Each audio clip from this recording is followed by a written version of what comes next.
Hello, everyone. Welcome back to my channel. I hope everyone is having a wonderful day. Before starting the video, please subscribe and keep watching for more detailed videos. In Port Charles, secrets don't just hide in the shadows, they breathe, they wait, and they strike when you least expect it. And now, a storm is brewing around Willow, and the shocking possibility that Michael may have done the unthinkable. The question everyone is whispering, the suspicion that no one dares to say too loudly: did Michael actually frame Willow? Could the man who claims to love her, who vowed to protect her, be the very person orchestrating a plan to destroy her life? As tensions rise and eyes shift, the perfect image of loyalty between Michael and Willow begins to crack, revealing something darker beneath the surface. People in Port Charles have seen deception dressed as love before. They've watched alliances form and shatter, promises spoken with shaking voices, and betrayals strike from those closest to the heart. And now, as whispers circulate, attention turns to Michael, calm, composed, and always 3 steps ahead. He presents himself as the grieving son, the protective husband, the man who fights for family. But look a little deeper, and something colder stirs behind his eyes. A strategist. A planner. Someone capable of making moves that even Willow wouldn't see coming. What would push Michael to such lengths? Was it love? Was it fear? Or was it control? Willow has always stood by Michael, supporting his decisions even when she doubted them. But recently, Michael's behavior has changed. He's grown more secretive, more calculating, making quiet decisions behind closed doors. He watches, he listens, and he calculates every step like a chess player moving his queen into position. And Willow, unknowingly, may have become a piece on his board. If Michael framed Willow, it wouldn't be out of spite, it would be out of strategy. He knows that love can be leveraged, that sympathy can be weaponized, and that sometimes, to protect what you want most, you must sacrifice the one closest to you. Michael grew up in a world where betrayal came before breakfast, where smiles hid knives, and promises were written in disappearing ink. He learned survival from Sunny, manipulation from Carly, and how to bury secrets deep enough that people stop digging. But the question remains, what motive could he possibly have to turn on Willow? Some say it began when Willow started questioning Michael's choices, when she stopped nodding quietly and started looking closer at the man she married. She saw the way he lingered around power, how he hovered close to decisions involving the family empire. She watched his eyes shift every time the topic of loyalty came up. And slowly, Willow began to wonder if the man she stood beside was truly standing beside her. Imagine Michael, sitting alone in the Quartermain mansion, the weight of legacy pressing down on him. He hears echoes of Carly's voice, reminding him that weakness leads to ruin. He remembers Sunny's cold stare, the kind that says love is protection, even if protection means control. And in that moment, Michael makes a dangerous decision. To control the narrative, even if it means sacrificing trust. To keep Willow from turning against him, not by love, but by leverage. If Willow were to become a suspect, she would be isolated, vulnerable, and dependent. And Michael, standing firmly by her side, would become her anchor, her savior. What better way to secure loyalty than by making yourself the only safe place someone has left? The people of Port Charles have seen this tactic before. They've seen love twisted into chains, protection molded into prison bars. Willow might not even realize it, but she could be walking directly into Michael's carefully set trap. Some viewers believe Michael has always had a shadow side. He knows how to smile for the cameras, how to play the role of the dutiful husband, the grieving son, the fierce protector. But behind that polished exterior lies a Quartermain through a master of quiet sabotage. When Michael wants something, he doesn't shout. He whispers. He doesn't fight head-on. He removes obstacles silently until he's the only one left standing.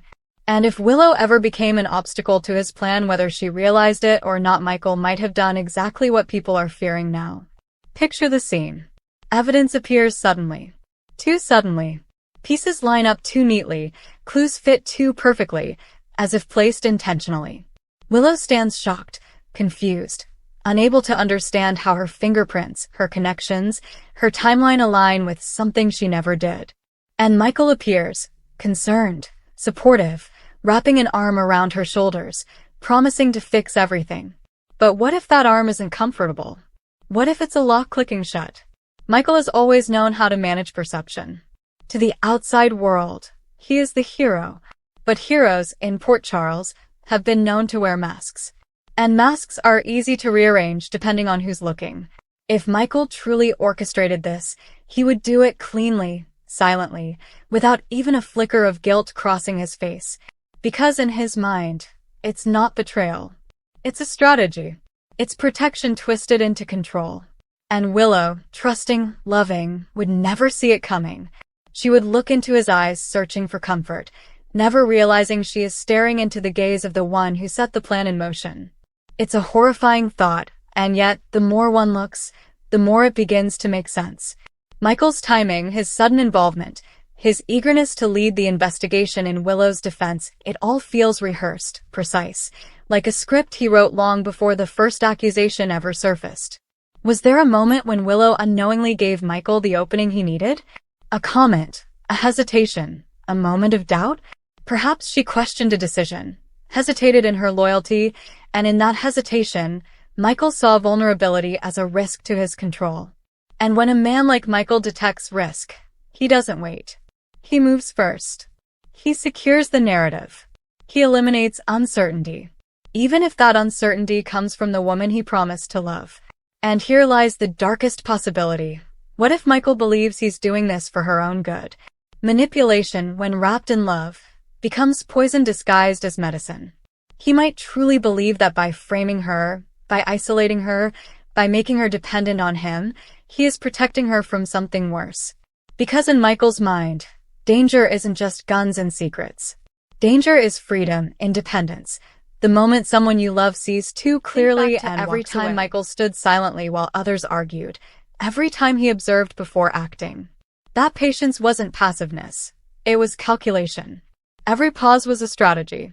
Every quiet moment was a move. And now, as Willow steps deeper into the trap, the silence around Michael feels louder than any words he could speak. What happens next? If Willow begins to sense the truth, if a sliver of suspicion enters her mind, everything changes. Michael thrives in loyalty, but he is lethal in betrayal. If he senses that Willow might uncover what he has done, he won't crumble, he'll double down. History shows that Michael, once crossed, is capable of severing ties cleanly, permanently, with a coldness that rivals even Sunny. Imagine the confrontation. Willow, heart racing, voice trembling, asking Michael if he had anything to do with the evidence against her. And Michael, calm, composed, possibly even smiling softly, denying everything with eyes that reveal nothing. He steps closer, tells her he loves her, and in that moment, she wants to believe him. She wants to dismiss the fear clawing at her chest. But something in the air feels different. Colder. Controlled. And Michael, sensing her doubt, leans in not with comfort, but with precision. He reminds her of everything he's done for her, every moment he stood beside her, every time he fought for their love. And slowly, Willow begins to question herself. Was she wrong to doubt him? Is her fear a betrayal in itself? And in that moment, Michael doesn't just win. He owns the narrative completely. So now all of Port Charles watches. They watch Michael's every move, every carefully chosen word. They watch Willow, fragile, strong, unaware she may be standing on a stage Michael built for her, acting out a role she never chose. And the chilling question lingers like smoke in the air. Did Michael frame Willow? And if he did, will anyone be able to prove it before it's too late? Because in Port Charles, the most dangerous enemy isn't the one who threatens you, it's the one who holds you while the world turns against you. And if Michael truly set this in motion, then the woman he swore to love may soon discover that the greatest betrayal doesn't come from an enemy. It comes from the hand that promised to protect you. Come back to our channel for all your updates. Thank you for watching. Please subscribe to my channel.